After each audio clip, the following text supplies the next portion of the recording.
আজকে আমরা আরও একটি গল্প শুরু করছি। আজকের গল্পের নাম ভয়ঙ্কর এক মহিলা। চলুন শুরু করা যাক।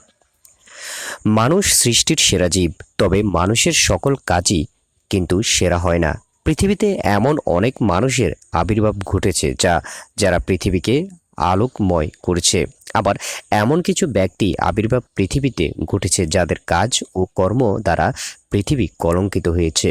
তবে সুখের সাথে কথা বলা যায় যে তাদের সংখ্যা খুব বেশি নয়। যে সকল ব্যক্তি কর্মে মানবতা কলঙ্কিত হয়েছে তাদের মধ্যে পুরুষ যেমন আছে তেমনি আছে নারী, আর তেমনই একজন নারী হচ্ছেন ইলোস কোচ। এই নারী এতটাই জঘন্য ছিলেন যে তাকে সম্বোধন করা হয় বুকের ওয়ার্ল্ডে ডাইনি হিসেবে। ইলোস কোচ ছিল জঘন্যতম একজন খুনি মহিলা।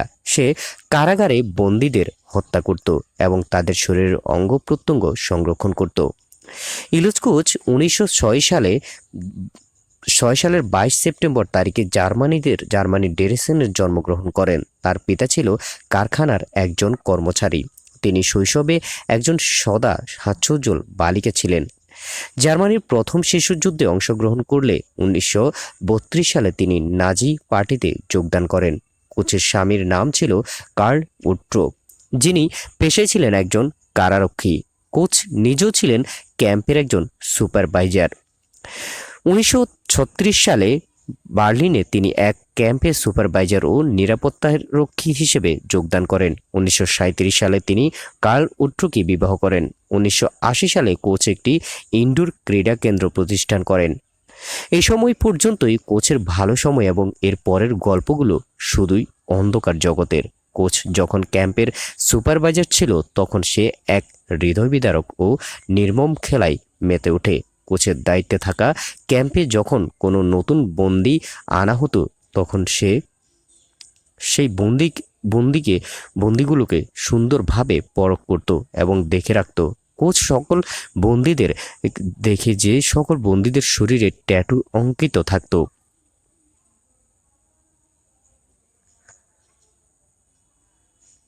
এবং যাদের গায়ের রং ভালো তাদেরকে আলাদা করে রাখত।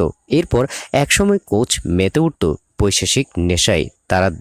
তার দেখা সে সকল বন্দীদের শরীর ট্যাটু ছিল তাদেরকে সে নির্মমভাবে হত্যা করত এবং তাদের চামড়াসমূহ তাদের গা থেকে ছাড়িয়ে নিত।